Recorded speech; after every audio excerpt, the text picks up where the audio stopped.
Alright, for this video we're going to make a simple dashboard. And to do that I need to get some calculations, and then I'm going to use create another page to actually make the charts and make the interaction. So the first thing I'm going to do is actually make a calculation here for price per ounce. So I've got the size and the price, so I can create a price per ounce. So price over my volume gives me a price per ounce. Then I want to use a rank. So where does this one rank in comparison to the other price per in the context, right? So rank this, and then out of what range? All of this. Is this the most expensive? So that's a good thing or a bad thing? I guess that's the question. So is ascending true or is ascending false? In this case, I'm going to keep it low, because again, I want it to be, so I'm going to do that. False, so that is the highest. It's not that's price is an expensive price, so that's not necessarily a good sign. And then because I'm going to keep it out of everything else in my scale is on a 5, I'm going to do it over 10. So that gives me 1. Let's see how that's going to work. Actually, rank of that over 10.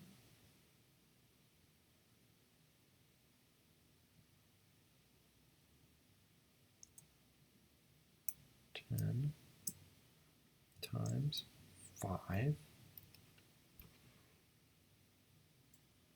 Yep, and that's going to be good. And then these are that have a high number will be there. We'll see if that works. We need to keep our purple selection here locked. So I'm going to put a $sign before those. Drag that through. And I can see that I should have something that hits a 5. So this is the lowest price per ounce, which is in this scenario pretty good. And then works its way from there.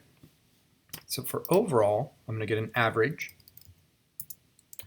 of the smell, the heat, the taste, the ingredient quality, the cooked tastes. And now I also need to add one more item, which is going to be this context. So average all of those, autofill that. So I've got my number. This one, let's look at this, says pretty high, 4.42. Everything is above a 4. And then this was the best price per ounce, which is standard, your standard sriracha. All right, so now let's make a chart. So I'm going to come over here. This is my tab. I'm going to call this dashboard. And what is the first thing I want to do? Is I want to make some drop downs. So I want to get some information first. I want to get, what is the name? Let's say sauce 1 compared to over here, let's say sauce 2. Okay, drop down. Data validation, from what range? My range exists on my other tab. Here's the names of my different sauces. Great. And then go back to my dashboard and see if I've got a drop down. I've got my drop down. Great. Let's stretch that out so we can see what they're all about. I'm going to copy this same thing because I'm going to use it over here too. My validations are all the same. Great. Give it a different name. Cool. And now I need to get the other criteria in. So I'm going to do a transpose of those columns. So again, my overall through my cook. Yep. Should bring them over like this. And let's also get that price context. Okay. Great. And then these are just going to be the same, right? So they're all going to be run from that column. All right, so I've got everything I need so far. I've got my names. I've got, and I can probably make these look a little bit fancy. Come over here and underline them or make them bigger, do that kind of stuff. So here's my first one. And then my second one, great. So now I need to do some VLOOKUPs. So in my data, VLOOKUP, where do you find this name in this range right? So it's got to include all of this. And then what column am I trying to work with? In this case, I'm going to get 1, 2, 3, 4. Is it sorted? False.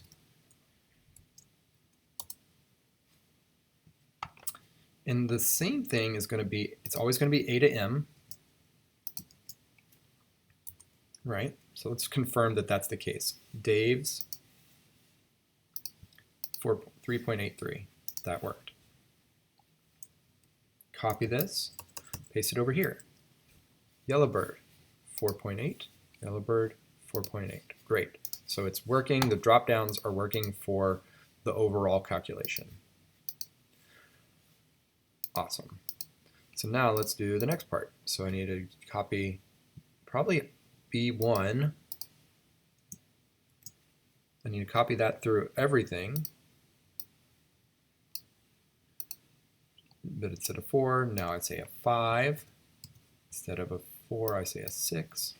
Instead of a 4, I say a 7. 8.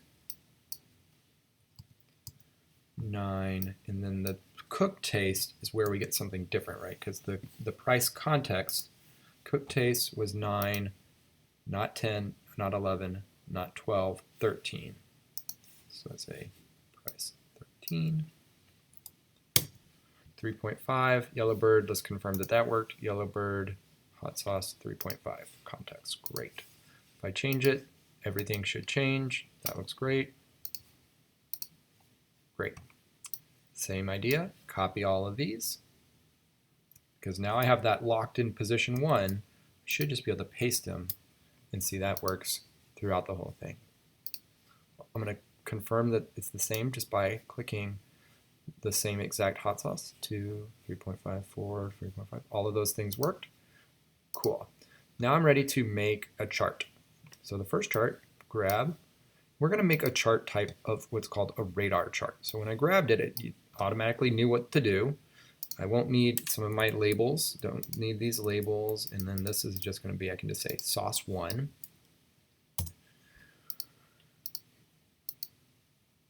Okay. And it's good to have something with at least 5 or 6 like spokes, right? So this obviously has 7 spokes, and that's going to help make a shape that looks kind of like this. Make it a little bit bigger. Great. Move it over here. I can do some formatting to the shape if I wanted to, right? So I can go over here to my series. Do I want it to have some sort of points? Adds those points. Do I want to change maybe the dashing so it looks like that, right? How thick is the dash? What's that going to look like? And it's starting to make some sense of it, right? That looks pretty good. Now I'm going to do the same exact thing, but for my other data. So I can copy this chart, come over here, paste the chart. Now I need to swap the data. So instead of A1 to B, I want to do E and F, E and F. Looks like that's working. What is getting my chart? I want to give it title is now sauce 2. And then my color, give it a different color. Great. And let's now change our drop downs and see if that's changing my shapes. Cool. It is. All right, so now I've got 2 charts. And I want to now compare the 2. So that's great. There is a way to make this smooth. If you wanted them to be a really sharp radar, you could obviously change that. So under chart style, changing it from smooth is just like connecting the dots in straight lines versus the smooth shape. Okay, so now I'm going to grab my sauce and then my other column. So I'm holding the Command or Control key, make a new chart, and make a radar chart. Come down here until I get a radar chart. So I've got sauce 1 and sauce 2, and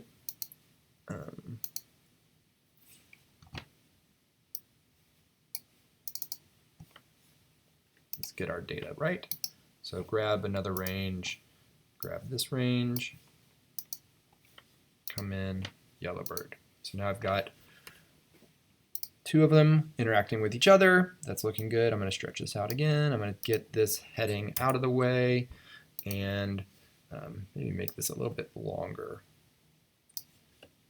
Can take away some of these. I don't need that. Move this off to the side. So if I get that, it's getting pretty close and getting a little bit more attractive looking charts comparing the two. Same thing, I can come into my customize, changing lines or changing, and you can change it for, right, so your lines, there we go. Do I have points? Where do those look? How do they look?